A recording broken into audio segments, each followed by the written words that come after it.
Os homens do fraco não deixam nada por cobrar. Olá a todos, sejam muito bem-vindos aos Homens do Fraco. Esta semana por cá vamos aprender a tentar perceber o português de alguém nascido em Goa, vamos medir a temperatura a que se deve atirar tinta verde e por lá fora vamos até ao país do Messi saber em quem votou o segundo melhor jogador do mundo. Lá para o fim vamos tentar pedir algum dinheiro à União Europeia que aparentemente dá dinheiro a toda a gente. Para tudo isto decidimos receber o Vítor Nunes. Tem 49 anos e é nascido em Coimbra, licenciado em Engenharia Eletrotécnica, mas nunca quis ser engenheiro, diz ele. Decidiu trabalhar sempre na área comercial, de soluções de engenharia, telecomunicações comerciais, ou melhor, telecomunicações, a vida comercial, governamental. Eu sempre que começo este programa tenho sempre problemas de dicção, não é só com o inglês, é mesmo também com o português. Aliás, mas hoje vamos falar muito sobre isso. Ele correu o mundo todo, viveu em 8 países, em 4 continentes, atualmente vive entre Espanha e Portugal. Diz-se um liberal convicto, não tem muita paciência para política partidária, ele e eu. Foi membro da IEL e partilha comigo a paixão por vinhos e afins. A mãe dele, assim como a minha, diz que o seu filho tem uma boca santa, ele é bom para comer tudo. E eu também sou assim. E também, como eu, dá uns toques na cozinha, sendo o chefe lá de casa. Vítor, muito obrigado por esta visita. E já vamos falar. Deixa-me, antes de continuar, lembrar a parceria que os Homens do Fraco e a Prozis, uma empresa líder de referência em todo o mundo em suplementos esportivos e muito mais, tem. Temos um desconto de 10% para oferecer. Usem o código Homens do Fraco durante o checkout ou utilizem o link disponível na descrição deste episódio ou acedam a www.prozis.com e insiram o código Homens do Fraco para aproveitar este desconto exclusivo. Têm desconto e ao mesmo tempo estão a apoiar-nos a não deixar nada por cobrar. É aproveitar. Mais uma vez, então, seja muito bem-vindo, Vítor. Obrigado por teres aceitado o nosso desafio. Bem-vindo Diogo Hofbauer, bem-vindo ao Gonçalo Galvão Gomes, ainda na Alemanha, ainda não desistiu, continua a lutar. Vamos lá às cobranças, mais vale, não é? Não vamos deixar, não podemos deixar nada por cobrar, portanto é melhor pormos os pés ao caminho. Nós vamos começar então, como é habitual, com o nosso convidado, que quer falar de problemas da expressão. E quer falar em dialetos ou em pequenas mentiras, que para a política e os médias nacionais não são populismos, nem sequer mentiras, são problemas de expressão. Nós já tínhamos pensado no tema antes do domingo, mas este fim de semana também o Ricardo Araújo Pereira, no seu programa da SIC, falou neste assunto, porque o António Costa pediu desculpa no Parlamento, não por ter dito uma inverdade, mas por ter sido mal compreendido.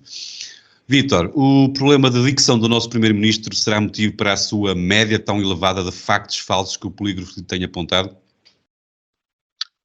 Ora, bom, muito boa noite, obrigado pelo convite, é uma honra estar aqui a falar um bocadinho com vocês, sou seguidora do vosso podcast desde o início, não é?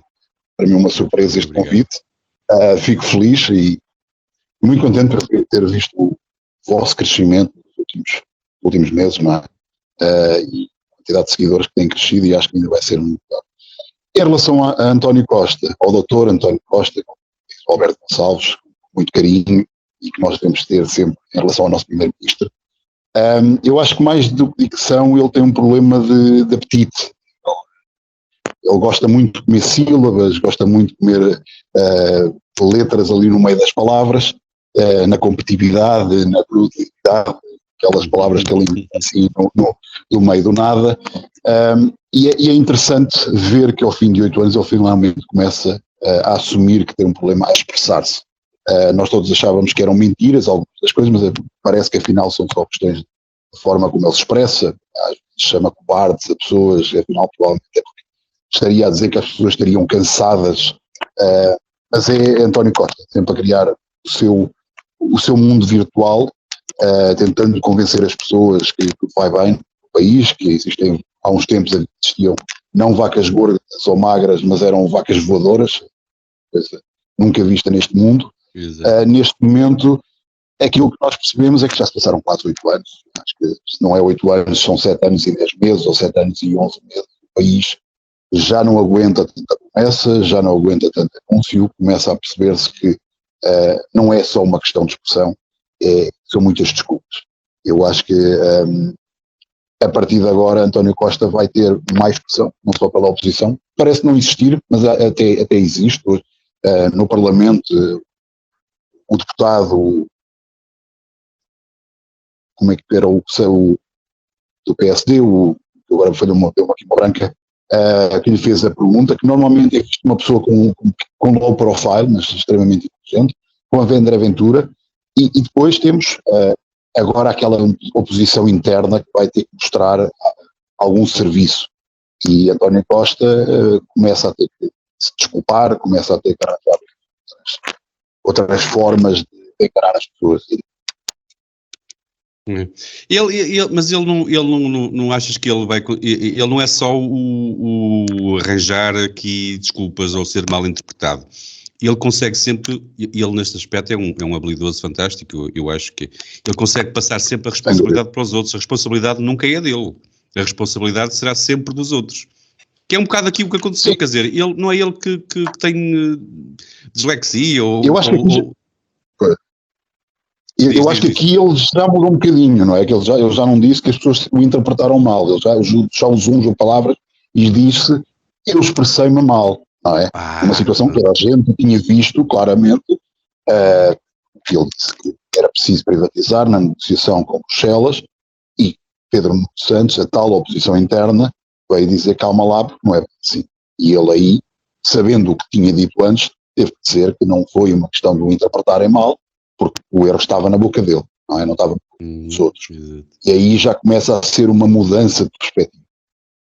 Muito bem, deixa-me introduzir aqui à conversa o Gonçalo e o Diogo, e eu começaria por quem está mais longe, o Gonçalo, que está em Berlim, e aproveitando para lhe perguntar se ele imagina um primeiro-ministro em Portugal, de origem alemã, a enganar-se assim tantas vezes. Achas possível, Gonçalo? Não sei se seria possível. Olá a todos e todas e todos e toda a gente. Um grande abraço ao Vítor. É bom ter alguém que realmente percebe sobre os assuntos e não é apenas um catavento como eu. O António Costa, que é provavelmente o tópico que a pessoa que nós mais mencionámos aqui no podcast, chega a ser às vezes difícil arranjar coisas novas para dizer sobre ele, mas eu encontrei um polígrafo, um fact-check do polígrafo muito interessante, que falava sobre uma informação que andou a circular, em que António Costa, portanto, a informação que o polígrafo analisou dizia que António Costa já defendeu pelo menos 6 posições diferentes sobre a TAP desde 2012. E são estas. Fevereiro de 2012, ele diz a TAP deve ser integrada numa grande companhia latino-americana. Em agosto de 2014, diz a TAP é mesmo aquela empresa que não deveria ser privatizada. Poxa, mal interpretado. Um ano depois, em outubro de 2015, ele diz o PS não permitirá que o Estado perca a maioria do capital da TAP. Está aqui a dar qualquer coisa. Para em novembro, portanto, um mês depois, dizer, novembro de 2015, o Estado retomará 51% do capital da TAP. Faltam duas.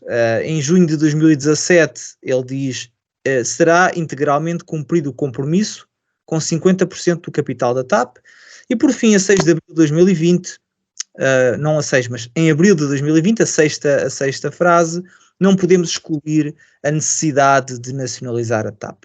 O polígrafo classificou isto como verdade, porque existem informações registadas sobre estas tomadas de posição, e são pelo menos 6, haverão provavelmente mais algumas, mas estas são as 6 que marcaram mais o dossiê da TAP. E é importante realçar que estas ideias multifacetadas ocorreram após uma renacionalização desastrosa, que se não é um caso criminal, ao menos devia ter sido suficiente para lhe terminar a carreira política. Era o mínimo, não é? Eu não sou advogado, portanto não sei se existe razão para pôr aquela corja toda num tribunal a explicar porque é que eles renacionalizaram a empresa, mas pelo menos isto devia ter sido suficiente para as pessoas olharem para o que aconteceu e pensarem, não, este indivíduo não pode ter um cargo político nem numa junta de freguesia. Mas é aqui que eu vou ser o disco riscado e dizer aquilo que ando a dizer sempre. O António Costa não é apenas o primeiro-ministro que os portugueses escolheram. É também o primeiro-ministro que os portugueses merecem. Ele não passou a ser um mentiroso em 2023. Aliás, estas 6 mudanças de posição sobre a TAP que mencionei ocorreram antes dele ser reeleito. Ele fez o estrago, anda sistematicamente a mentir sobre a solução para o problema, e este problema da TAP é um exemplo, podiam ocorrer aqui mais 5 ou 6. Portanto, o problema que ele criou com a TAP, mente sobre ele, e como recompensa, o que é que os portugueses fazem? Dão-lhe uma maioria absoluta. Ou então não o perceberam, homem. Já pensaste nisso? Não é? Sim, possível. Quando ninguém o percebe, quando ele próprio não se percebe, não percebe o que está a dizer, é normal.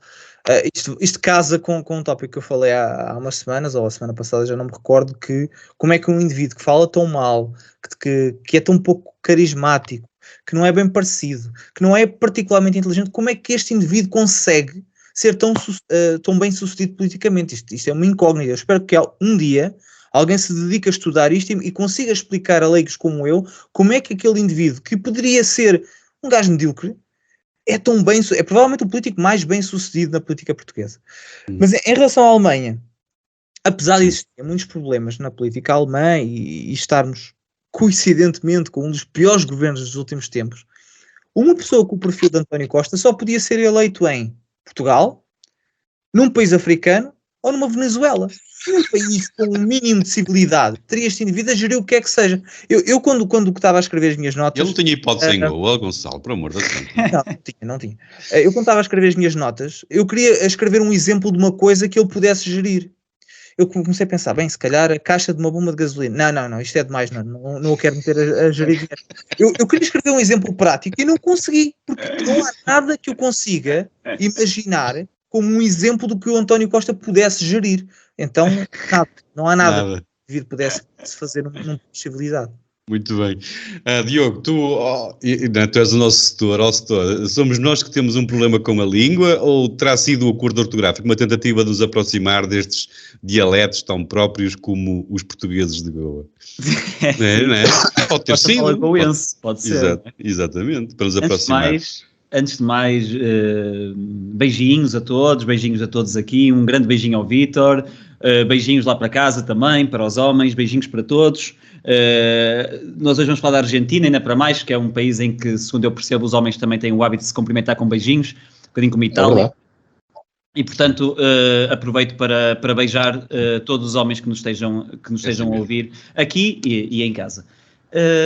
Em relação ao Costa e à desculpa da interpretação e da expressão, a desculpa usada foi credível, porque, como diz o Vítor, o Costa efetivamente fala como se tivesse 2 hambúrgueres na boca constantemente, o que a ser verdade, explicava não só a dicção, como até a obesidade mórbida que ele padece. É preciso referir literalmente o elefante na sala. O Costa está cada vez mais gordo. A última vez que eu o vi, ele está redondo. Ele está mesmo redondo. Cada vez que ele aparece mais gordo. Ele está a ficar com os queixos do cabrita. A última vez que eu o vi, eram 5 queixos. E prometem aumentar de número e de dimensão. Body shaming, tinhas que ser tu a body shaming aqui. Não. É excesso de bolas de Berlim. Excesso de bolas de Berlim quando vai férias ao Algarve. Se calhar foram as bolas de Berlim. A verdade é que ele está a fazer os portugueses apertar o cinto e o dele parece que vai sair fora, não é? Mas é caso para dizer que ele se alimenta das mentiras, não é? Aqui uma pequena pan. Mas a parte curiosa destas mentiras do Costa, como vocês estavam a referir, é que, independentemente da quantidade, independentemente da forma, ele nunca é considerado um populista ou um aldrabão pela generalidade das pessoas. Isso é um fenómeno bizarro, porque se nós formos avaliar todas as frases que eu ouço sobre o Ventura, frases ditas pelos seus odiadores de serviço, e eu falo à vontade porque eu de facto não estou aqui a defender a pessoa Ventura, estou apenas a colocar os dois lado a lado, e todas as frases que eu ouço sobre o Ventura é porque é demagogo, é porque é populista, é aldrabão, é mentiroso, é vira-casacas. Ainda agora o Gonçalo ilustrou uma das milhares de vira-casaquices do Costa, que o Ventura não tem princípios, que vai consoante a maré, que é um encantador de burros, que só burros é que votam nele. E sempre que eu ouço estas frases, mas é o Costa, não é? Estás a falar do Costa. Não, o vento, ok, eu percebi mal. Porque ainda para mais, com consequências muito mais concretas e reais na nossa vida. E de alguma forma o Costa conseguiu assustar o eleitorado para que tenham medo de uma pessoa que tem exatamente as mesmas características que ele aponta. Isso é um fenómeno bizarro, que eu não sei muito bem explicar, até porque, como já dissemos aqui, como o Gonçalo disse agora, ele não parece ter as características, agregar em si as características que permitam esta impunidade. Aliás, eu esqueci-me de referir outro aspecto que é apontado ao Ventura e que é aplicável ao Costa, que é, sim, está bem, mas o Costa não é racista. O Costa, então não é, o Costa é profundamente racista. O Costa, quando confrontado com as altercações, salvo erro, no bairro da Jamaica, na altura, pela Assunção Cristas, respondeu, deve ser por causa da cor da minha pele que a senhora deputada me está a perguntar isso. Racista. Outra, ainda recentemente teve aquela manifestação de professores e ele viu a sua cara com os seus traços inflamados, como em qualquer caricatura, 2 lápis espetados no nariz, e o que é que ele pensa? Indianos. São os porcos dos indianos. Racista. O Costa é um racista. Só não vê quem não quer. E, portanto, esta impunidade que ele passa pelas mentiras, diria que ele comporta-se, diria que vem muito da sua confiança e dele se comportar já como impune. Eu diria que essa à vontade provém de uma certa fidalguia. Ele é um fidalgo, ele viveu a sua vida toda como um pequeno reizinho, até se tornar o reizão, e portanto toda a sua vida foram facilidades, toda a sua vida correu de acordo com aquilo que ele queria.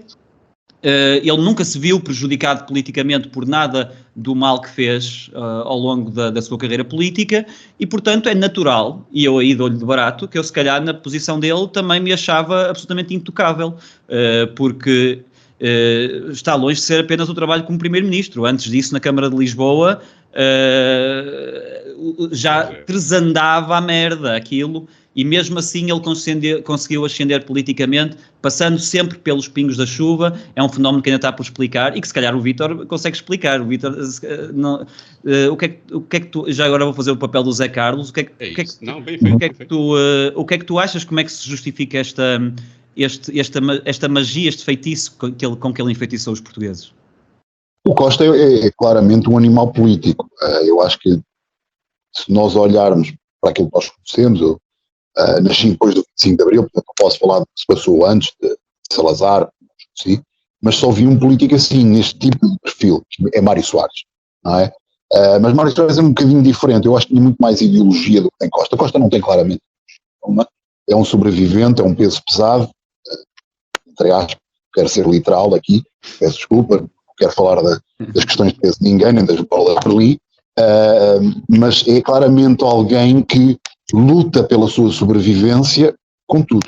A forma como chegou a secretário-geral do PS, passando por cima de António José Seguro, a forma como passou por cima de Passos Coelho, todos nos lembramos que no setembro anterior às eleições, no ano anterior, toda a gente dava o Expresso, tinha sondagens que diziam que António Costa claramente, e perdeu contra Passos Coelho e Paulo Portas, obviamente era uma coligação, mas ele perdeu, e em vez de dar os parabéns pela vitória ao adversário, lançou-se ao poder, fazendo algo que o PS nunca tinha feito, quebrou as linhas vermelhas. Havia linhas vermelhas do PS, pelo menos nas negociações com o Partido Comunista, porque eles sabiam perfeitamente que o Partido Comunista era demasiado radical. Pelo poder ele fez isso.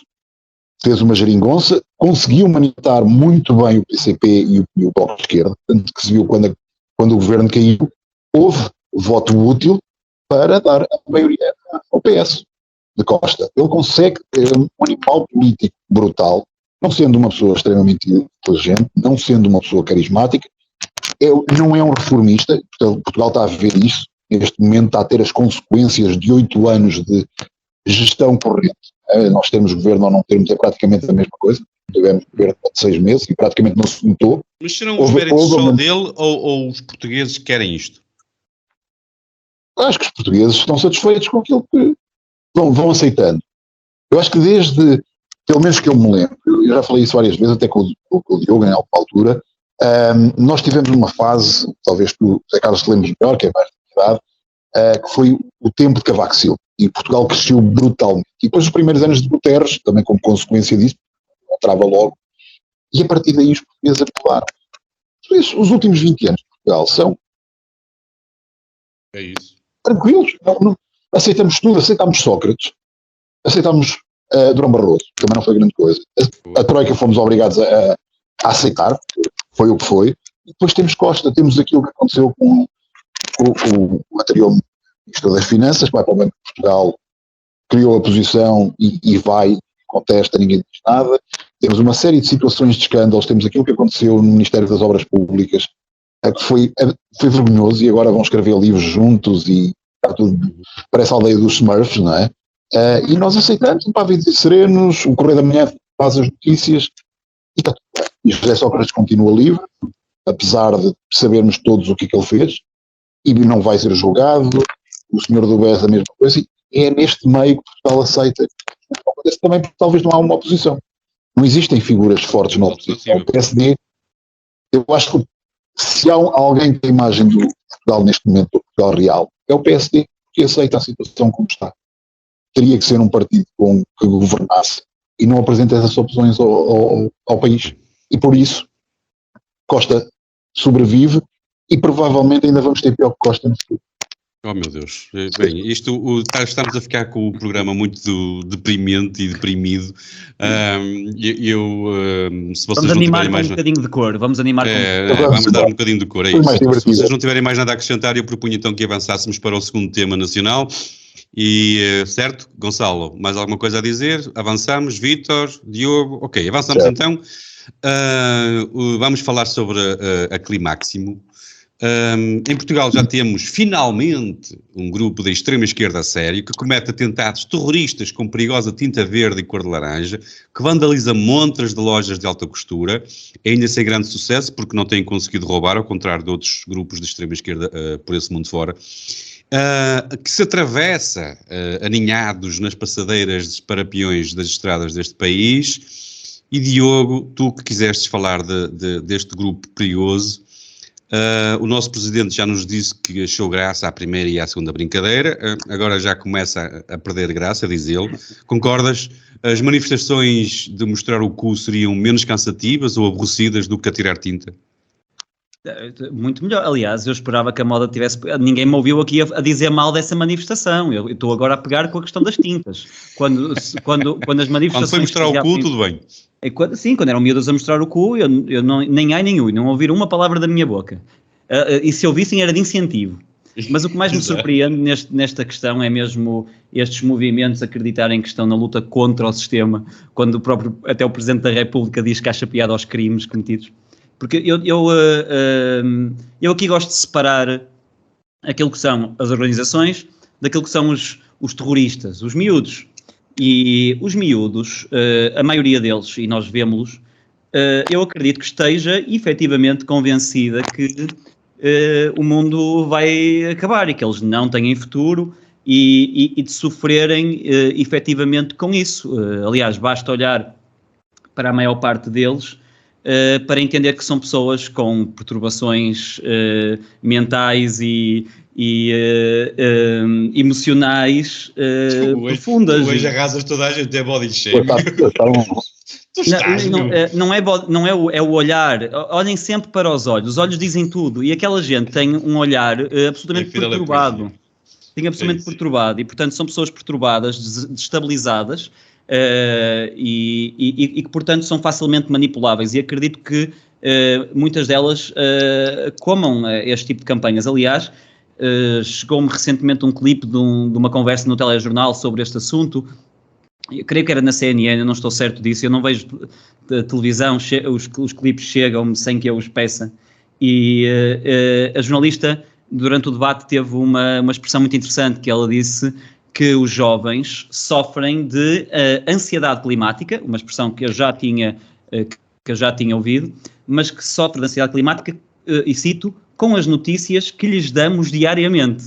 E é mesmo isto. Portanto, é uma admissão de indução de pânico. Aliás, nós tivemos Quem foi o jornalista que foi apanhado em câmara oculta? Eu não sei se não foi da CNN também, acho que sim.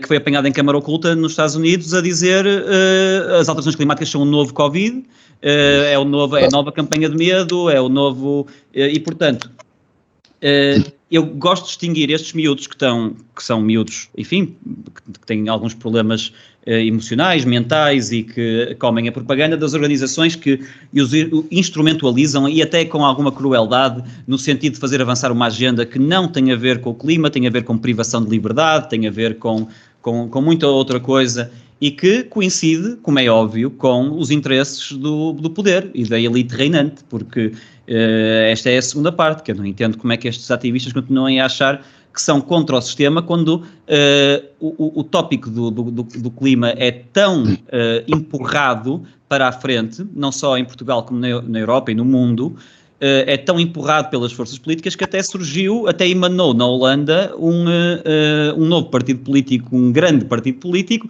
resultante da reação do povo a esse tipo de medidas.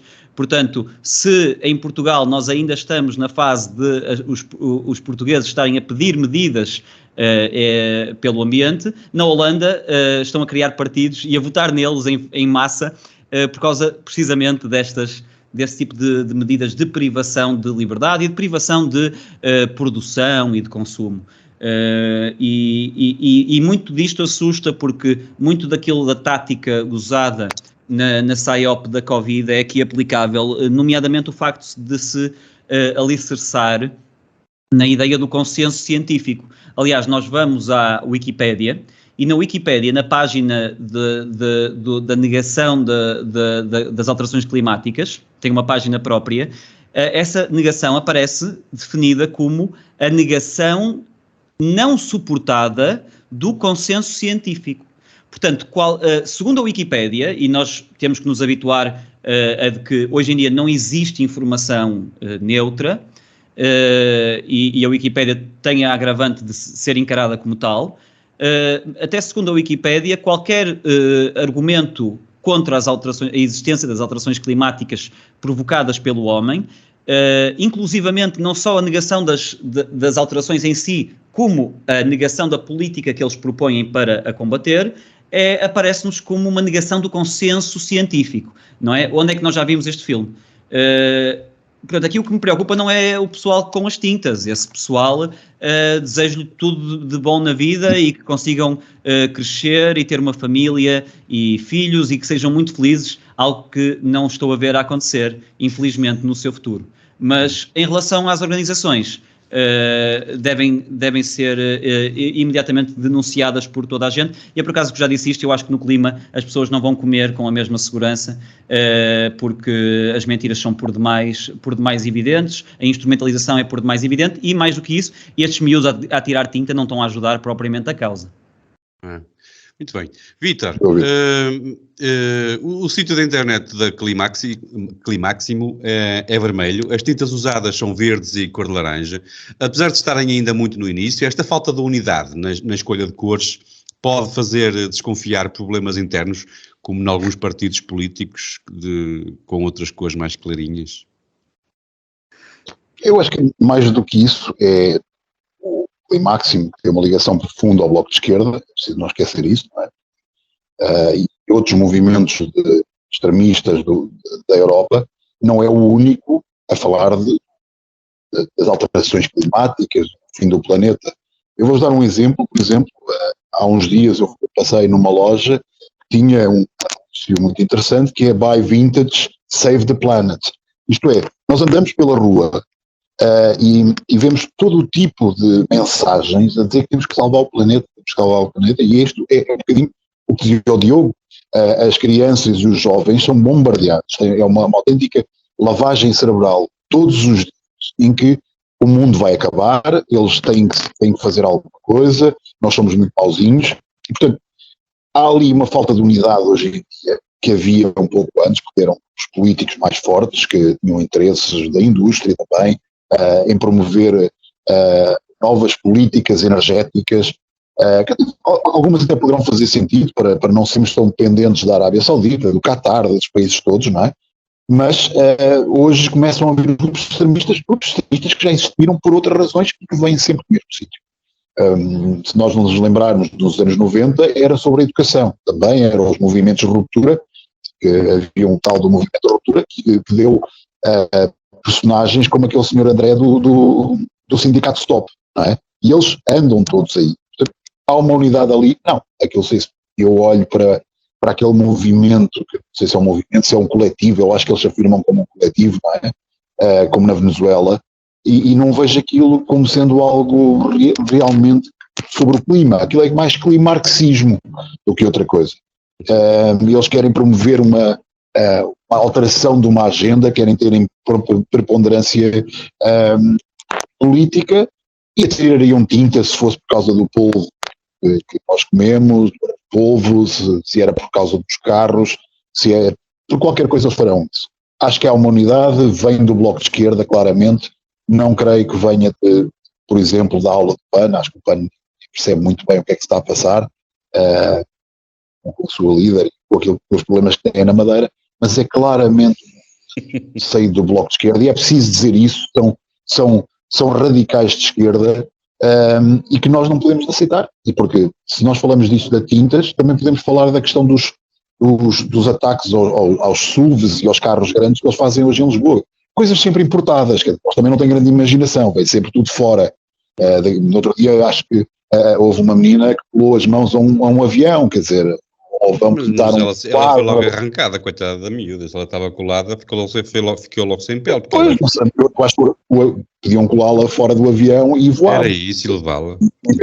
Espetacular. Até eu fazia uma coisa dessas, se me deixassem ir fora do avião, se fosse possível. Ora bem. Mas há aqui outra questão, só para terminar, toda esta mensagem de o planeta, mas a verdade é que eu acho que esta gente não sabe sequer que é o planeta. Eu cresci numa família em que a minha mãe é professora de geografia, eu aprendi muito sobre geografia desde criança. O planeta tem 4,5 mil milhões de anos, já sobreviveu a 5 mega eventos de extinção. O planeta sempre sobreviveu. Os humanos podem não sobreviver, como os dinossauros não sobreviveram, como outras espécies não sobreviveram, mas irá sobreviver. Se me vierem com a desculpa que temos que salvar a natureza, temos que ter as cidades um pouco menos poluídas, ter melhor qualidade de vida, tudo bem, mas esta história é sempre uma mentira pegada, e os miúdos, coitados, são manipulados, e hoje são os urbano-depressivos que têm medo de tudo e mais alguma coisa, e isso é importantíssimo o medo é bom para os radicais. Para controlar. Gonçalo, esta é a nova extrema-esquerda que temos? A tirar umas pinguinhas, não te parece? Sinceramente, agora pensa comigo, a tirar umas pinguinhas de tinta ao Medina não é assim um bocado para os choninhas? É assim uma versão revolucionária, um bocado de chorinhas, é. Mas mais chorinhas são as instituições que temos, que permitem que este tipo de coisas apareça e comece a escalar sem que haja uma resposta adequada. Eu já vou falar sobre a resposta. Eu gostei do discurso do Diogo, achei bonito, acho inspirador, mas eu discordo rigorosamente, porque a solução para o problema é levarem no focinho. E abençoadas as pessoas que os tiraram sem cerimónia do meio da estrada. Aliás, para mim, qualquer um daqueles condutores ia receber uma medalha pelos serviços prestados à comunidade, porque a solução, às vezes é preciso levar em adultas que não se levou em criança, e claramente aquelas pessoas precisam de ter algum tipo de educação, que infelizmente os pais falharam, mas a sociedade civil pode compensar. Não percas o raciocínio para onde queres ir, mas agora também fiquei curioso. Um homem que fundou o PAN, como é que propões que haja movimentos revolucionários? Como é que achas? Achas que eles deviam pôr bombas em bancos e dizer que era por causa das alterações climáticas? Zé Carlos, desculpa, mas tu não podes dizer que o Gonçalo é fundador do PAN em todos os episódios, pá. Eu sei que é hilariante, Alguém tem que pagar. Está-me sempre a tirar isso à cara. Eu participei na fundação, eu fui subscritor, eu arranjei assinaturas, mas só me filiei, julgo que 8 a 9 meses depois da fundação, o que não impediu que lá estivesse 10 anos, mas não foi... Agora aplicava-se, quer dizer, eles são os amigos dos animais e natureza. Mais do que ninguém, eles devem querer salvar o planeta. Aliás, este é o primeiro equívoco. O primeiro equívoco é pensarmos que este tipo de pessoa está a fazer isto pelos animais, pela natureza, pelo planeta. Obviamente que eles não estão a fazer isto por nada, por nenhuma dessas nobres causas. Aliás, eu já falei nisto num dos episódios, dei este exemplo. Quando um dos indivíduos que bloqueou a estrada aqui na Alemanha foi chamado a tribunal, ele não compareceu. Portanto, ele estava a bloquear as estradas porque para esse indivíduo as pessoas irem para o trabalho de carro era destruir o ambiente, mas esse indivíduo não participou na ação no tribunal, não foi a tribunal, porque estava em Bali, de férias. Portanto, ele claramente não foi de comboio para lá. Obviamente não há qualquer interesse ambiental, e eu acho que a solução é aquilo que aconteceu na segunda circular. Julgo que foi na segunda circular em que as pessoas levaram uns cornos e foram tiradas lá à força. E não podendo ter esta solução que eu classifico como ideal, estão muito violentos.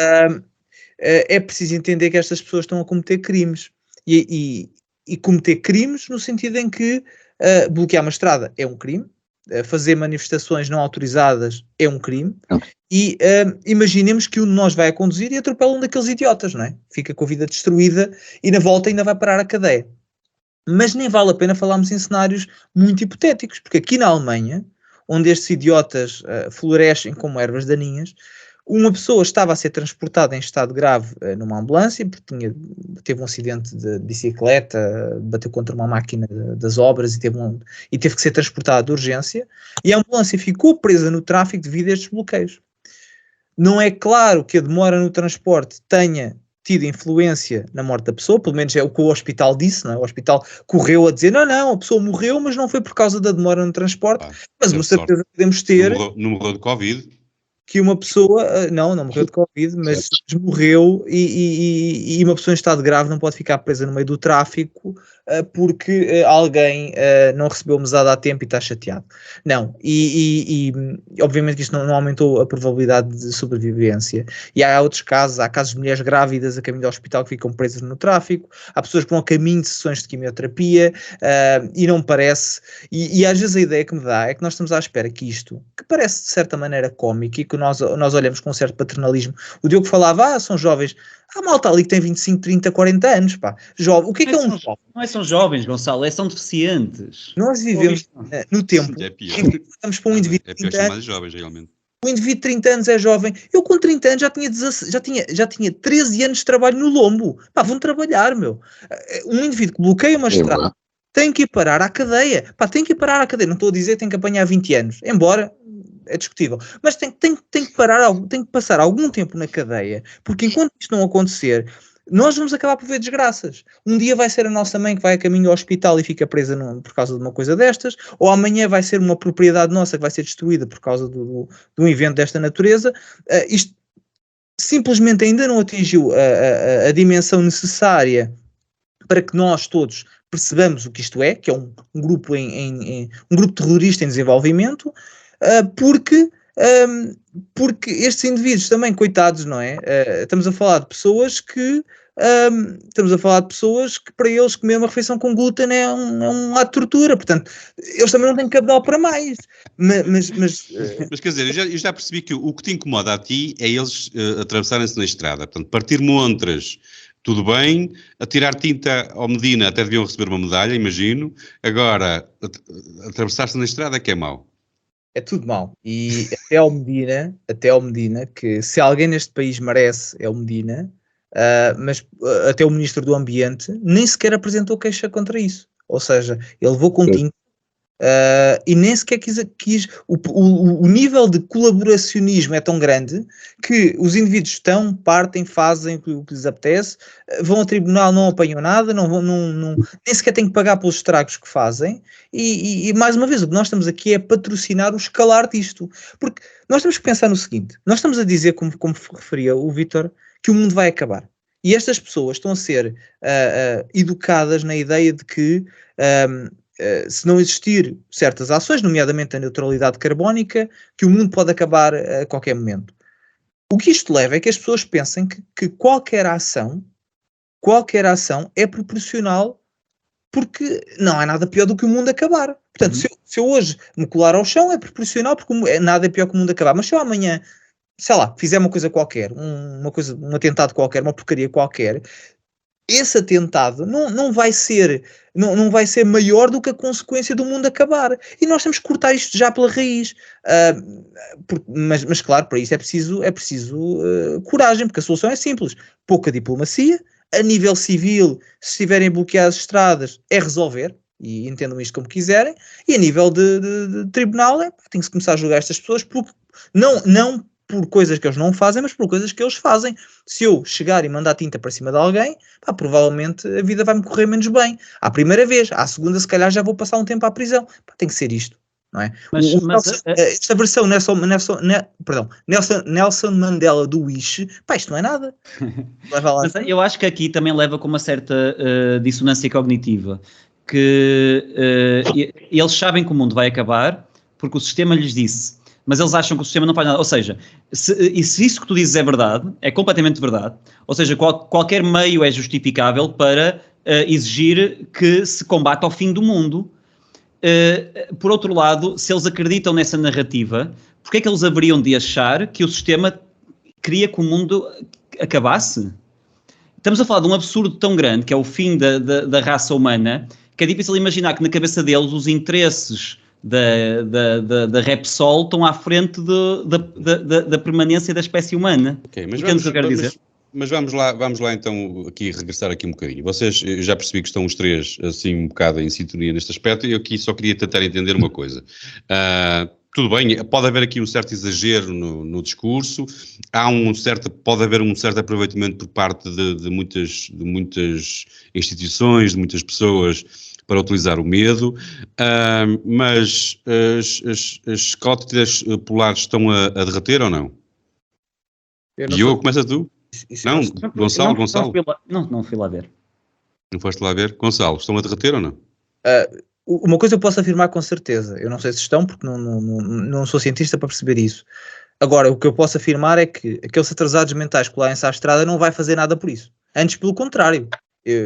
Aquilo acontece e a primeira reação das pessoas é: eu sou contra este movimento. Portanto, se o objetivo é chamar a atenção, é cativar, não é. Como disse o Vítor, isto é um movimento de extrema-esquerda que está atrelado a um partido e tem um objetivo que se diz anticapitalista, antifascista, que não tem rigorosamente nada a ver com o ambiente. Mas se tivesse este tipo de ações, só causa mais, só repele em vez de atrair.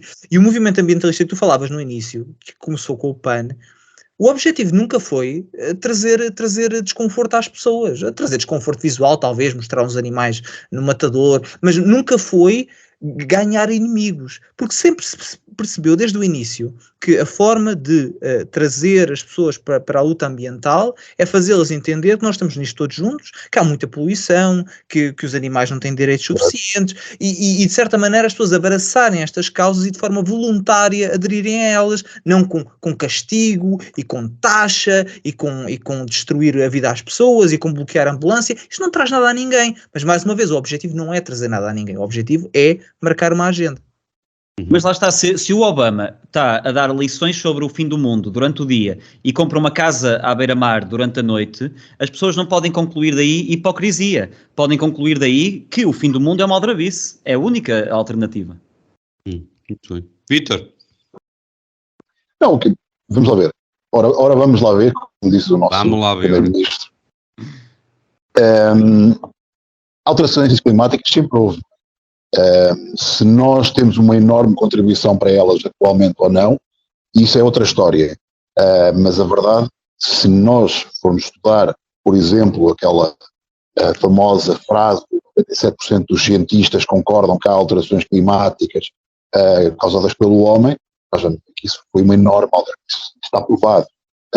Porque a pessoa que criou essa ideia pegou numa série de estudos, manipulou as suas conclusões para chegar a essa belíssima frase. No máximo seriam 30% a 40% dos estudos que falariam na possibilidade do homem causar as alterações climáticas. Depois há outras, há o famoso hockey stick, não é? Que dizia que as temperaturas iam subir exponencialmente baseado em factos que não existiam, em teorias. Agora, podemos, como dizia o Gonçalo, podemos ter melhor ambiente, podemos tratar melhor os animais, podemos tratar. Eu conheço, porque a minha atividade atual trabalho muito com resíduos e águas residuais e sei perfeitamente a situação em questão. Por exemplo, o parque de estações em Portugal, podíamos melhorar muito isso, podíamos ter muito melhor qualidade, podíamos acabar com os aterros, que são um cancro em Portugal.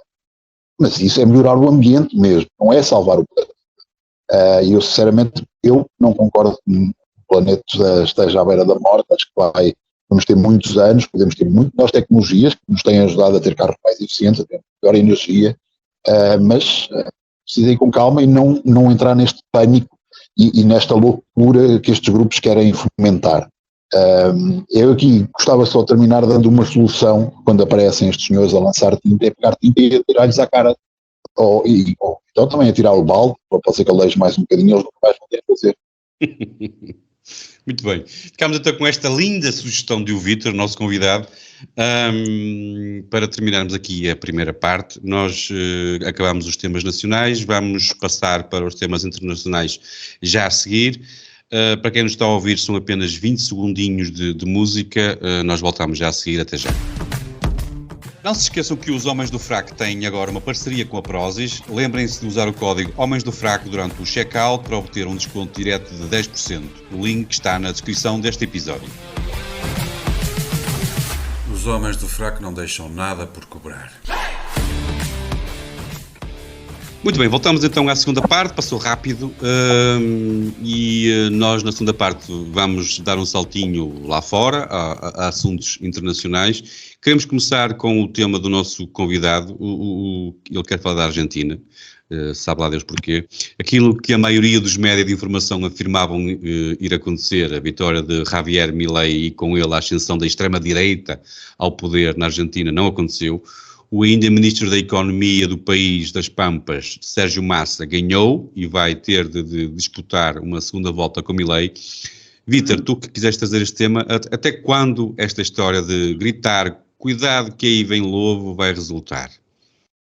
Temos visto isto em tudo que é eleições, já há o perigo tão grande da extrema-direita e depois acaba por ganhar alguém ligado à esquerda. Resulta? Resulta bastante, na América Latina resulta bastante. Tu tens um fenómeno na América Latina que se chama Foro de São Paulo, que agora também tem um outro nome ligado à cidade mexicana de Puebla, que sempre que alguém é seu aliado é fantástico, é maravilhoso, pode ser até terrorista, pode ser até um grupo de traficantes de droga, mas são todos maravilhosos, lutam pela democracia, pela igualdade, pela sustentabilidade, por todas essas palavras maravilhosas, mas quando é alguém com ideias um bocadinho diferentes, é ultradireita, é extrema-direita, é direita, é fascista, é nazista. Depois tens momentos até interessantes, por exemplo, neste caso de Sérgio Massa, mas depois também posso falar de um caso também interessante no Brasil, que neste momento são vistos como grandes salvadores, porque estão na esquerda. O Sr. Massa hoje é o grande representante do kirchnerismo, do peronismo, que já foi de direita e hoje é visto quase como um movimento de salvação da esquerda, mas Sérgio Massa em 2015 saiu desse movimento, criou o seu próprio movimento, concorreu às presidências e foi considerado de direita. Muita gente ainda hoje fala que ele é de direita, apesar de estar na esquerda. No Brasil tens outro fenómeno que é o Geraldo Alckmin, que foi governador de São Paulo, hoje é vice-presidente de Lula da Silva, mas quando concorreu às presidenciais, penso que de 2017 ou 2018, já não me recordo bem, também foi, lembro-me perfeitamente de muitos cartoons e memes em que ele aparecia a fazer uma saudação com o braço direito, com uma banda de um partido dos anos 40 na Alemanha, que eu não quero dizer aqui, com uma certa cruz. E, portanto, mas hoje já é um grande democrata, pertence ao Partido Socialista Brasileiro, é vice-presidente do Sr. Lula da Silva, provavelmente vai tentar ganhar um Nobel da Paz, porque ele, coitadinho, foi preso injustamente, não roubou absolutamente nada. O lobo existe sempre porque estes movimentos precisam de Estado de poder. E hoje perceberam que não é com a perseguição política, não é a prender gente, mas é a tirar direitos políticos, como aconteceu na Venezuela com a Corina Machado, como aconteceu com Jair Bolsonaro no Brasil, como acontece em outros locais, é queimar essas figuras que são contrárias e que são conservadoras, algumas, outras liberais, nos meios de comunicação social, na opinião pública, e depois terem vitórias fáceis, porque o Brasil, o petróleo da Venezuela, o tráfico de muita coisa na América Latina financia muitos grupos políticos que hoje ambicionam ter o poder em quase todos os países na América Latina, e isso também se mostra, por exemplo, em Espanha, acontece também em Portugal, como aconteceu nas eleições com Rui Rio. Todos lembramos daquele episódio macabro de Rosa Mota a chamar-lhe Hitlerzinho, não era? Qualquer coisa do género. Quer dizer, e ninguém sequer teve a decência de dizer, minha senhora, tenha juízo, não é? Quer dizer, o Rui Rio pode ter muitos defeitos, mas eu vejo mais à esquerda, mais perto de um socialismo do que de um fascismo de Mussolini, se bem que Mussolini também tem o seu passado socialista, não é? Não podemos esconder. Mas isso vai sempre acontecer, eu acredito que não vamos nunca perder, eles nunca vão perder isso, porque é algo que muita gente em determinados países, especialmente países que tiveram ditaduras de direita, quase toda a América Latina teve, a Espanha também teve, Portugal também teve, funciona. O único país onde isso parece não acontecer é a Itália, onde as pessoas perderam o medo talvez com a queda do Partido Socialista Italiano, perderam o medo aos fascistas, a qualquer pessoa de ultradireita, ultralibertário, como eu já cheguei a ouvir. Quer dizer, eu não consigo entender como é que alguém pode ser ultralibertário, não é? Eu já acho que os libertários são um extremo, como é que alguém ainda pode ser mais? Mas são estes termos que se vão utilizando sempre para denegrir as ideias, para acabar com a discussão e para impor uma mentalidade. Não se pode apoiar um André Ventura, não é uma pessoa que eu tenho grande admiração, digo já de passagem, mas acho que há alguns momentos ele deveria ter o mesmo tipo de tratamento que tem António Costa, porque é tão populista como António Costa, é tão oportunista como António Costa, tem ideias muitas vezes tão semelhantes a António Costa, mas continuamos nisto, que qualquer pessoa contrária à esquerda é ultra qualquer coisa, é extrema qualquer coisa, e depois quem atira tinta, quem defende terroristas é simplesmente alguém que luta pela democracia. Sim, eu partilho contigo esta preocupação com o termo ultralibertário. Eu sempre pensava que um ultralibertário era alguém que podia ir para a cama com 5 mulheres e pensava que eu era um ultralibertário e agora estão-me a estragar o nome, agora já não sei o que é que sou, portanto fico muito desiludido e preocupado com este termo. Diogo, entendido como és tu nas questões capilares, achas que afinal a não vitória de Milei pode ter sido uma questão de pilosidade, assim é que é? Eu já estou como o primeiro tema. Eu sou muito parecido com o primeiro-ministro, não sou? Eu engulo sílabas como o caraças, não engulo. Também me antecipo, há muitas semelhanças. É gordo também, é muita coisa. Mas, é muita competitividade, Mas achas que foi uma questão de pelos, pá? Aquele penteado e aquelas suíças, pá, aquilo... se fosse pelo cabelo, nem o Trump, nem o Boris Johnson alguma vez tinham ganho uma eleição. Por acaso, acho que vai para além disso. Acho que, na verdade, como disse o Vítor, estamos perante, diria que na política mainstream, com possibilidades reais de se embarcar o poder, é o verdadeiro anarcocapitalista, o primeiro verdadeiro anarcocapitalista, entre o minarquista e o anarcocapitalista. Mas, como também destacou o Vítor, para a imprensa é tudo extrema-direita. Portanto, nós começamos a perceber, porque isto é prejudicial a vários aspectos. Isto não é só prejudicial para os candidatos que estão a ser atacados dessa forma. Isto é prejudicial para todo o discurso político e para todo o debate ideológico, porque não é possível ter uma conversa séria ou que seja produtiva com alguém que engloba o Milei e o Orbán no mesmo saco. Se tu perguntas a um jornalista, provavelmente o jornalista diz que sim, são ambos de extrema-direita, são da mesma linha, gostam os dois muito do Trump. E, portanto, acaba por se misturar tudo no mesmo saco, quando são duas ideologias completamente diferentes. E é interessante perceber esta morte da nuance, que, por um lado, provém dessa campanha concertada que existe para atacar tudo o que é dissidente, mas também provém de uma profunda ignorância dos jornalistas, que não questionam esses rótulos porque também não têm base para os questionar. É a extrema-direita, vai tudo a eito. mais do que isso, a extrema-direita são naturalmente más pessoas, são piores pessoas. Este gajo quer vender bebés, quer dizer, onde é que isto já se viu? Os órgãos, quer vender os órgãos. Quer vender os órgãos dos bebés, quer ter filhos só para vender os órgãos dos filhos. Exatamente. Um monstro. E tudo que foge, tudo que pretende combater hoje em dia o status quo e os poderes estabelecidos é rotulado de demagogia, de populismo de extrema-direita e se forem os nossos, já vimos com o Costa, não é? Se forem os nossos demagogos, não, esses mentem, mas são demagogos do bem, defendem as democracias liberais. As pessoas têm que começar a perceber que quando dizem que determinado movimento está a ameaçar as democracias liberais, eles não querem usar a expressão de democracias liberais, eles querem usar a expressão a mama. Eles estão-nos a ameaçar a mama. E conseguem, ainda assim, lançar a campanha com sucesso. Estamos a falar de um candidato que era Ministro da Economia e que conseguiu ser o mais votado na primeira volta, tendo uma inflação inenarrável. E aqui é mais ilustrativo do que nunca o medo do salto para o desconhecido. Em grande medida, esta resistência aos movimentos populistas provém também daí.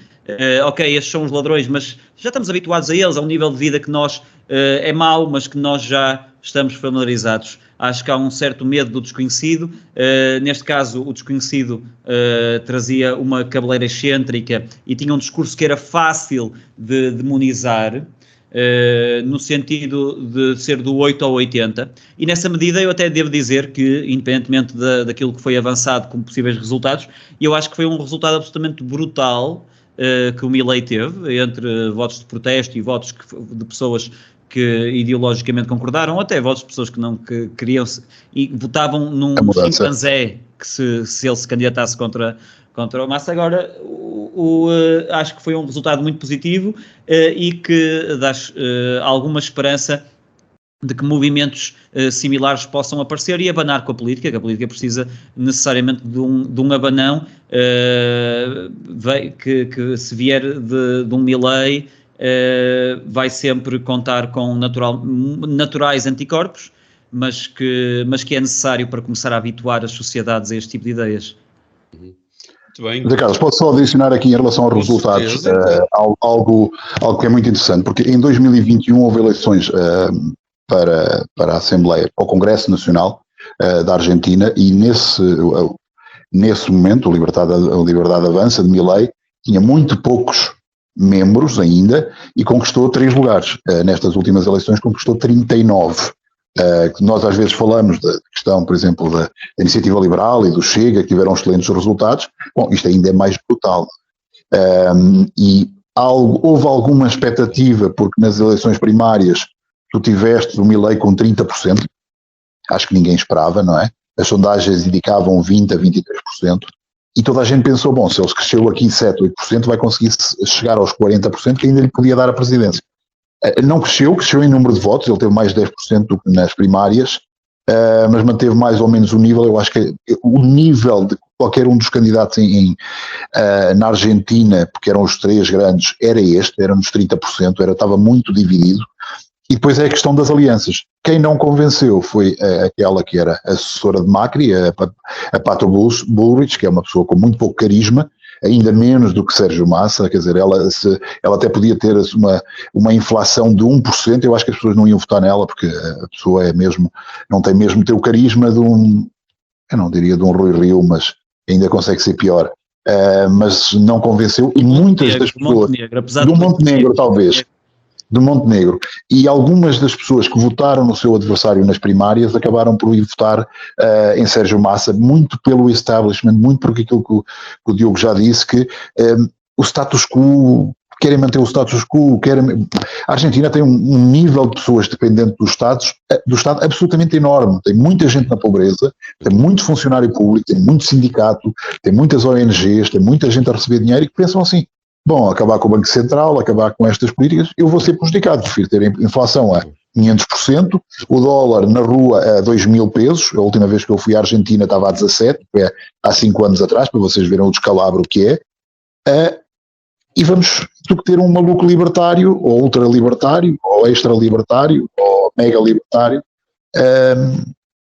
E é assim, eu acho que a realidade das pessoas é acima de tudo o medo. Mas vamos ver o que é que vai acontecer na segunda volta, que eu acho que vai ser interessante. É isso. Muito bem, Gonçalo, para fechar este tema, achas que a teoria de que os argentinos querem todo o contrário dos brasileiros pode influenciar nesta segunda ronda?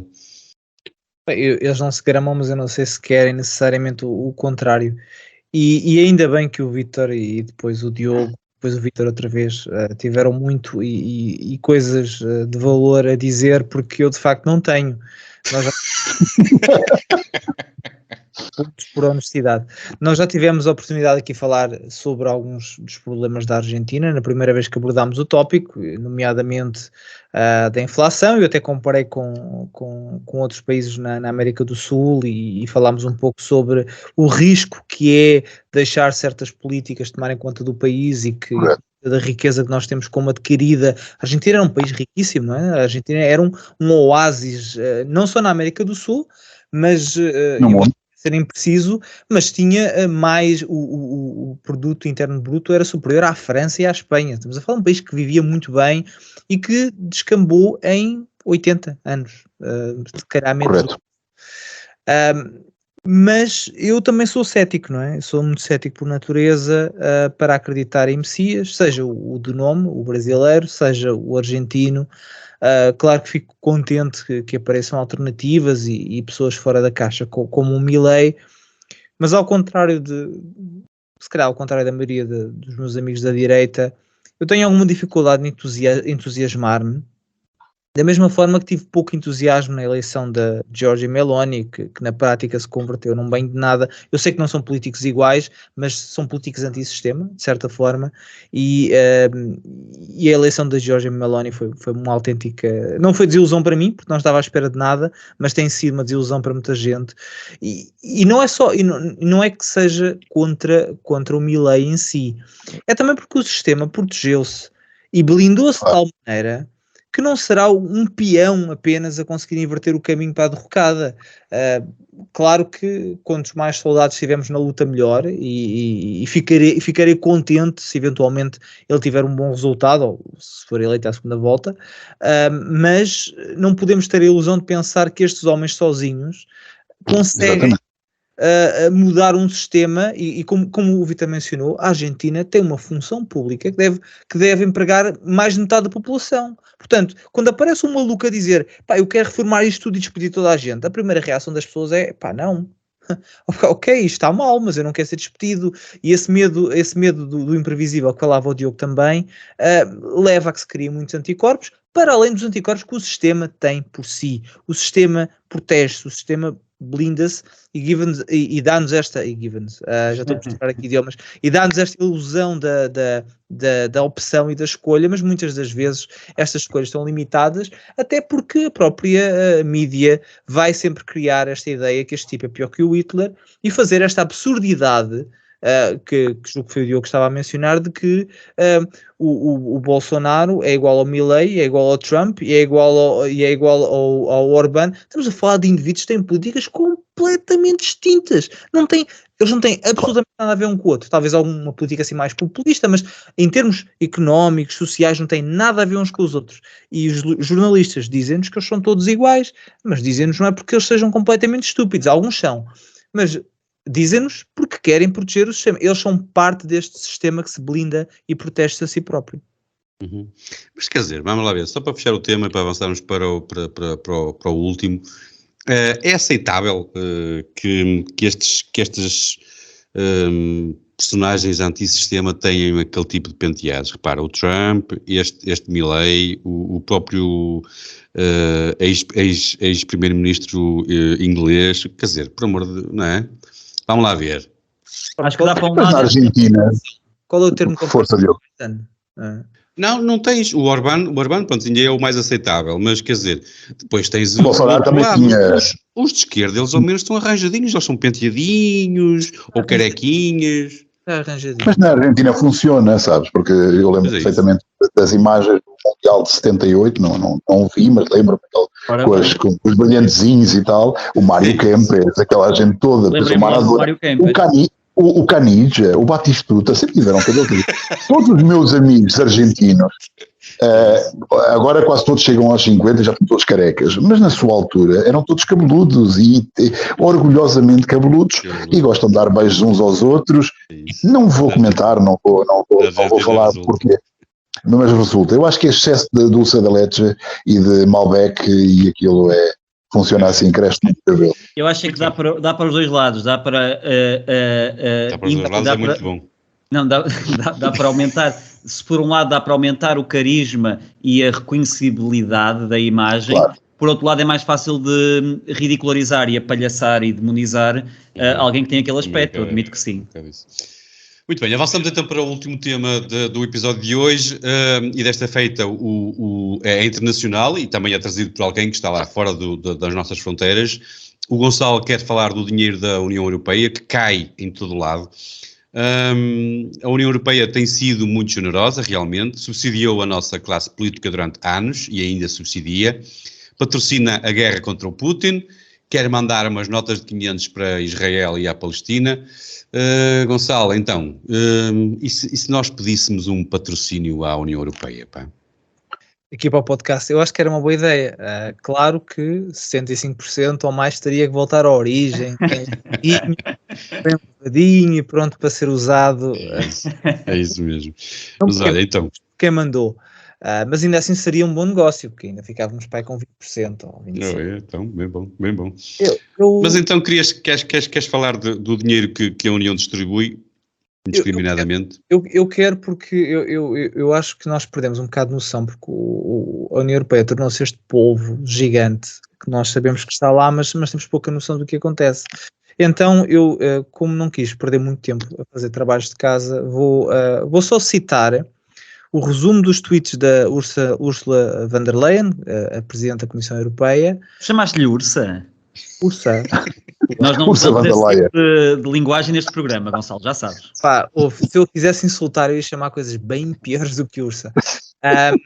Portanto, a nossa amiga Úrsula tem uma conta Twitter, ou no X, e eu vou só citar algumas das coisas que ela escreveu nos últimos 10 dias, ou seja, do dia 14 ao dia 24, que é o dia em que estamos a gravar. E eu vou só aqui citar a meia deles. 37 milhões para a energia verde e marítima e gestão fronteiriça na Mauritânia. Para este investimento, a União Europeia usa um projeto próprio chamado Global Gateway, que é basicamente uma empresa que a União Europeia criou, porque assim parece menos mal dizer a Global Gateway mandou dinheiro para, em vez de ser a União Europeia. Temos também um investimento de 1.000 milhões na Namíbia para criar empregos e ajudar a Europa em energia limpa. Para quem não está a ver, a Namíbia fica a quase 10 mil quilómetros de Lisboa, na fronteira com a África do Sul. Portanto, vão mandar energia para cá. Estás a confundir com aquela província nos Alpes. Tem calma, pá. Temos também investimento em Cabo Verde para expandir portos e melhorar a energia. O valor enterrado ou investido não está declarado no tweet. Mais de 1,5 mil milhões para o Zelensky, o que faz um total até agora de 83 mil milhões de euros, ou até 83 bilhões, é mais fácil para dar um tom americano, apenas vindo da União Europeia. Para além destes 83 mil milhões, são esperados mais 50 mil milhões de dólares nos próximos 4 anos, só da União Europeia. Triplicaram os investimentos em ajuda humanitária ao Hamas, ou como eles dizem, a Gaza. O valor não está declarado. Temos 2 mil milhões de euros para a integração dos países Balcãs do Ocidente, o que quer que isto seja, mais 4 mil milhões em empréstimos.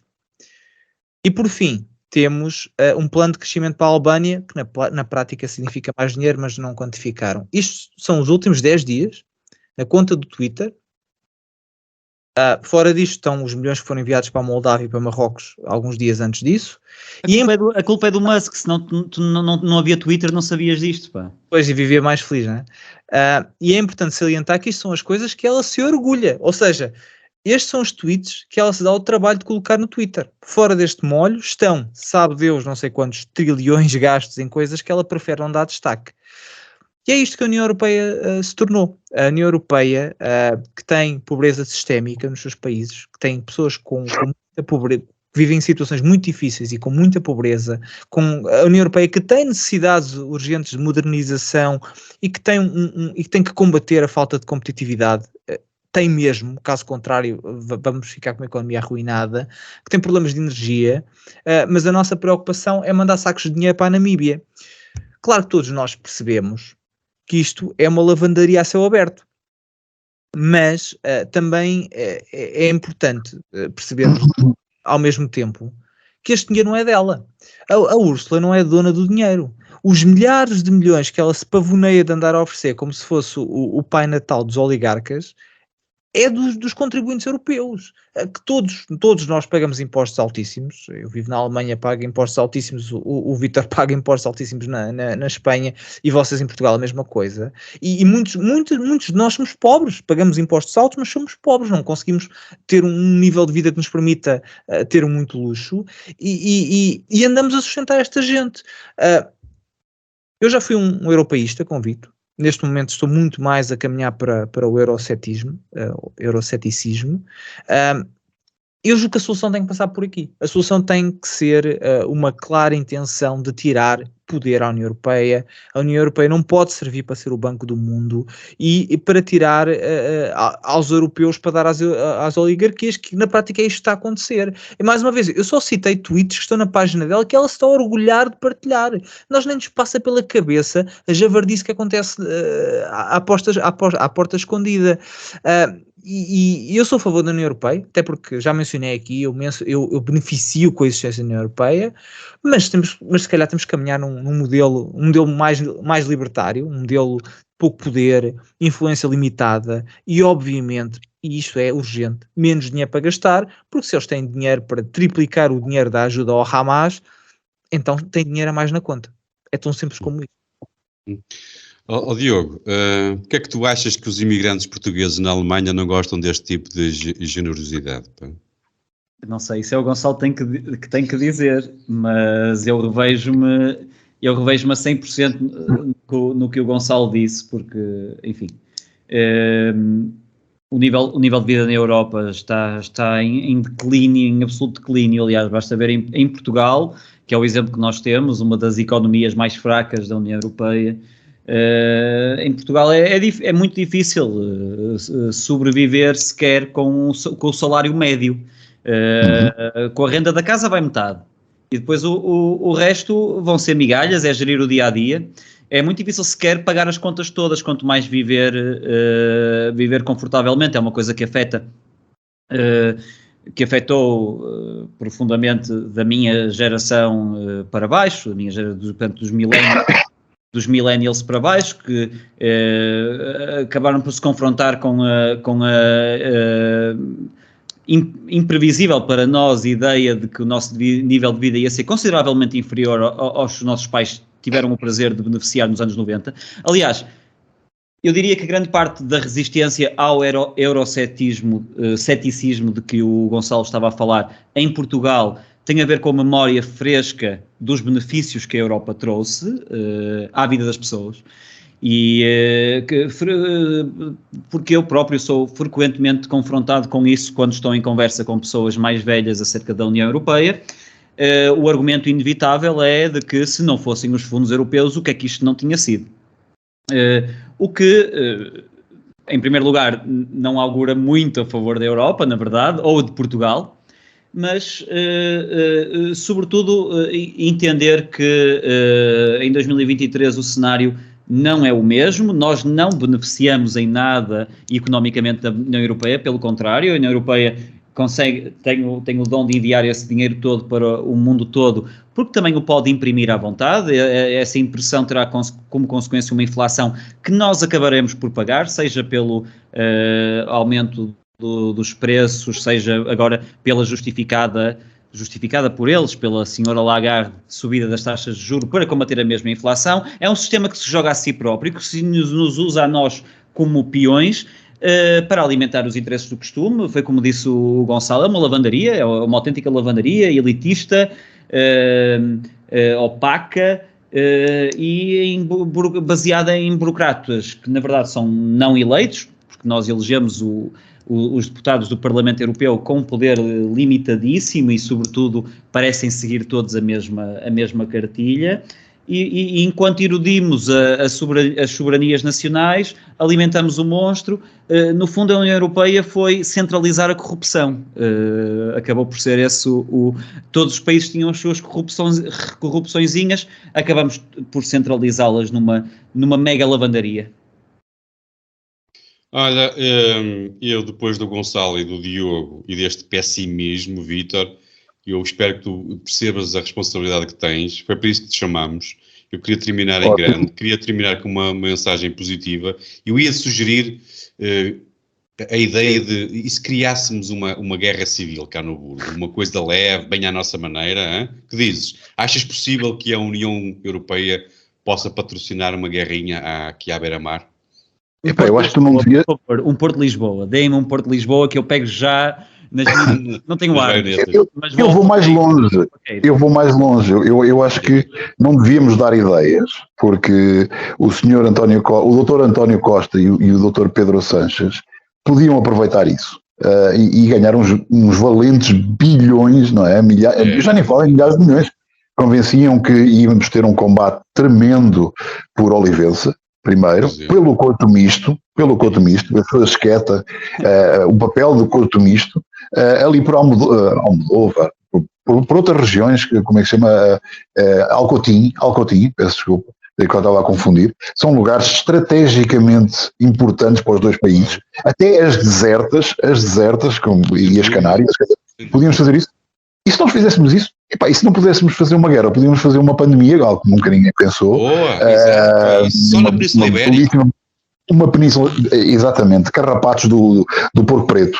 E portanto, ia aí sacar, isolar-nos aqui, que nos enfiassem com umas centenas de milhares de milhões e continuávamos a curtir tapas do outro lado da fronteira, eu agora estou aqui deste lado, ou uns belos bacalhaus todos os dias. Mas sabes que em caso de guerra íamos ter que convencer a Europa de que se o Sanchez conquistasse Portugal só ia acabar na Rússia. Pois, fazíamos ao contrário, éramos nós que íamos. Éramos tipo, pelo dinheiro, o Sanches pelo dinheiro e pelo poder faz qualquer coisa, tal como o António Costa, porque eles não têm problemas. Mas a respeito do dinheiro que a Europa gasta indiscriminadamente, o que é que tu tens a acrescentar? Tal como o Gonçalo, eu fui um europeísta convicto desde o início, eu adorava o conceito da União Europeia, hoje não sou, acho que é um absurdo o que se faz. No caso de Portugal, nós continuamos a ter fundos. Eu não percebo como é que um país que sempre recebeu fundos, que aumentou a sua dívida desde 2000 e alguma coisa, 4 vezes. Quer dizer, nós passámos de 60 mil milhões de dívida para 280 mil milhões, com fundos europeus todos os anos. Eu não consigo entender. Acho um absurdo que estes países não se desenvolvem. Acho que a Europa está cada vez mais monocórdica, continua a defender as mesmas coisas e tem demasiado poder em Bruxelas e em Estrasburgo. Infelizmente, acho que a Comissão Europeia hoje é um polvo, é um cancro dentro da Europa, e que está a tentar impor as agendas de 2030, está a tentar impor as cidades de 15 minutos e todas esse tipo de coisas. Nós não vemos muito bem aqui em Portugal, porque o Costa consegue manipular as coisas, trazer as políticas de Bruxelas para cá, mas impô-las de uma maneira, porque o português também não pensa muito, mas tu vês, por exemplo, em Espanha há muita discussão, por exemplo, com a destruição de barragens, com o aumento enorme de geradores eólicos, de áreas de fotovoltaicas que não têm retorno económico, é impossível ter aquele retorno económico, mas isto são políticas de Bruxelas e que os países cada vez têm menos poder de decisão, porque se prostituem, esta é a palavra, porque se prostituem ao dinheiro de Bruxelas. E é o que é. Cada vez menos não sabemos para onde vamos, não temos uma estratégia, a nossa dívida pública dizem que diminui, mas a verdade é que continua a subir, e os milhões vêm para projetos do PPR, que nós não, ou PRR, peço desculpa, em que grande parte é para fazer funcionar o Estado, não é para fazer funcionar o país. E isto é um sistema que eu não acredito que vá ter muito sucesso durante muitos anos, infelizmente. Ou felizmente.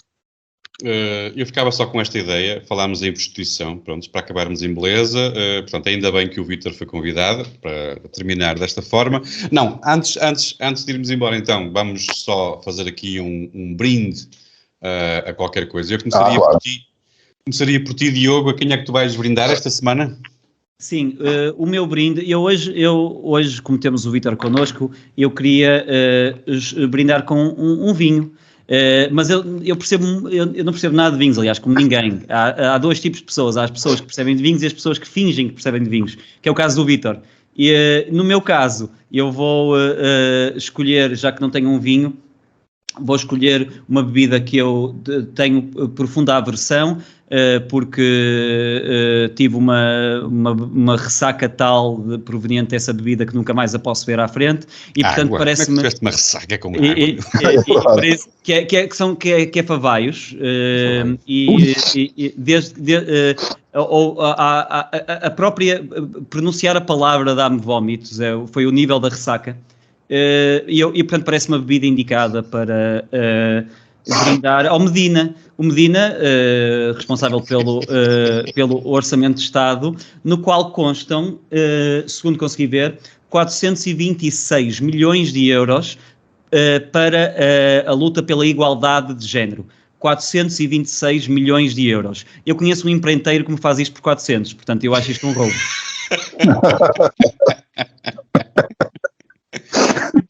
Muito bem. Bem, então neste caso fico eu agora, então vou brindar, fica o meu brinde então já no ar, eu vou brindar com uma grade de stouts à admissão do senhor da Web Summit, eu nem me lembro agora do nome dele, não importa. É o Paddy. O Marcelo, where are you, Paddy? Agora é que ele pode perguntar, where are you? Paddy. Pronto, então vai aqui mas eu não é só com um copo de stout, não é mesmo com uma grade cheia de stouts à admissão do senhor da Web Summit. Gonçalo, quem é o teu brinde? Bem, eu tinha um brinde preparado, mas eu mudei antes de gravar este episódio e eu quero dedicar o meu drink e ofereço um copo com lexívia ao António Guterres para que ele desinfete aquela boca porca que disse que os ataques do Hamas a Israel, ele disse, não aconteceram do nada, legitimando com isso a morte, a tortura, a violação e raptos a que os israelitas foram sujeitos. Se o tal lobby judaico existir, aquele que dizem as teorias da conspiração, que sirva para expurgar esse animal e que ele saia pela porta pequena, não só por isto, mas que pelo menos isto seja o sweet end que ele merece. Um copo de lexívia para ele. Uhum. Vítor, e o teu brinde então, para terminarmos o programa? Bom, o meu brinde é, como tu disseste, eu sou um amante de vinhos, é com um dos vinhos que mais me surpreendeu e é um brinde a António Costa, é com um vinho lindíssimo do Alentejo, com a Casta Castelão e que tem um belíssimo nome de Sem Vergonha. Muito bem, fica aqui. Bebam, recomendo, para o próximo Natal comprem, da senhora Susana Esteban, que é galega. Já estivemos a falar melhor, Vítor. Deixa-me aqui terminar o programa e para toda a gente ouvir, que já estivemos a falar melhor. E eu fiquei com a ideia de que o Pai Natal, Vítor, que era capaz de ser generoso para os homens do fraco. Bem, eu estava a falar dos ouvintes, não é? Eu estava a falar dos ouvintes, farei questão de um presente de Natal. Ok, muito bem. Muito bem, obrigado Vítor, obrigado pela tua presença. Chegamos ao fim deste episódio. Não se esqueçam que estamos em tudo que é plataforma e em tudo que é rede social e apareçam por lá, digam qualquer coisa. Nós adoramos mensagens, seja a dizer bem, seja a dizer mal. Bem, a dizer mal não gostamos tanto, mas ok, nós defendemos a liberdade de expressão, portanto estejam à vontade para dizer mal também, principalmente do Gonçalo e do Diogo, eles adoram essas coisas. Não se esqueçam também que os Homens do Fraco são patrocinados pela Prozis e com o código Homens do Fraco recebem um desconto direto de 10%. O link está disponível na descrição deste episódio. Também temos descontos na WOC, para quem gosta de livros, esses marados. Acho que a Prozis ainda não tem livros, se calhar também vai ter, mas para já vão ao WOC, que a WOC dá bons descontos. Aproveitem todos estes descontos e ajudem-nos a cobrar, é muito fácil, visitem www.homensdofraco.com e de lá têm acesso a tudo, às nossas portas para entrada em tudo que é rede social, aos podcasts, a estas promoções todas. Obrigado a todos por estarem desse lado. Nós voltamos para a semana com os habituais Diogo Hofbauer e Gonçalo Galvão Gomes e mais um convidado ou convidada.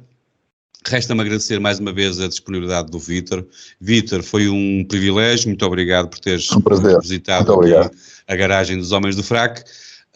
Uma boa semana para todos, beijinhos, abraços, até para a semana. Adiós. Para a semana.